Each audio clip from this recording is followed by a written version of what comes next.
My work deals basically with two key issues. One is memory, and the other is my profound love relationship with nature. I have a very sacred communion with nature. And so all of us that are living right now are all seeing what's going on, and it's terrifying. And so there's this being in nature, loving it, being awed by it, but all the while also seeing, oh my God, there's the water line going back, there are the invasive plants. So I wanted to honor the beauty, honor all that we love and celebrate, all the while recognizing and drawing attention to what we're doing to the land, to the water. So the show's called Memory Boats, Dreams and Reflections, because part of our experience is also that component of the memories that we hold of our experience of nature, of our experience of being, our childhood memories of playing in the water and seeing all the minnows swimming around.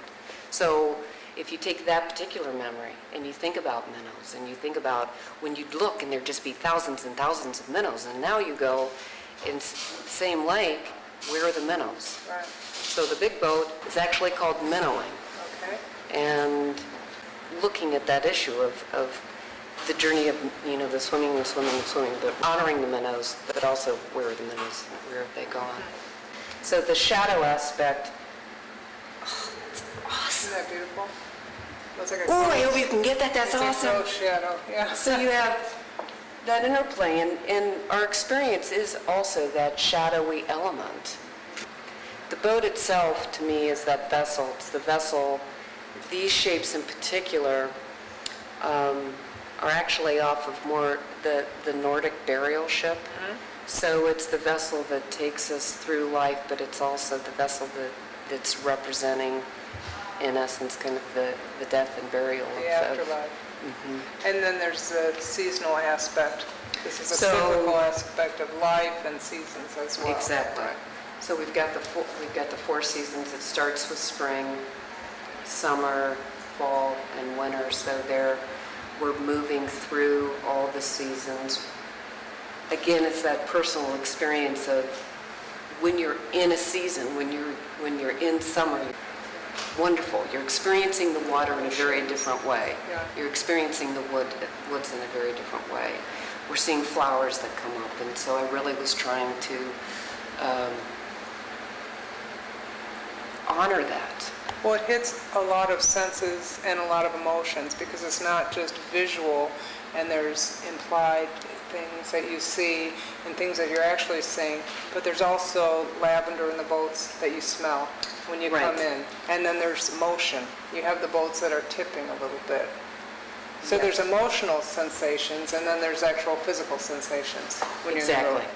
There we go. And smell is one of the most primal instincts that we have. So having the smell, having the chamomile, the lavender, the hops, the wheat, and so when you're walking through, you're having the visual experience, but you're also having that smell sensate experience.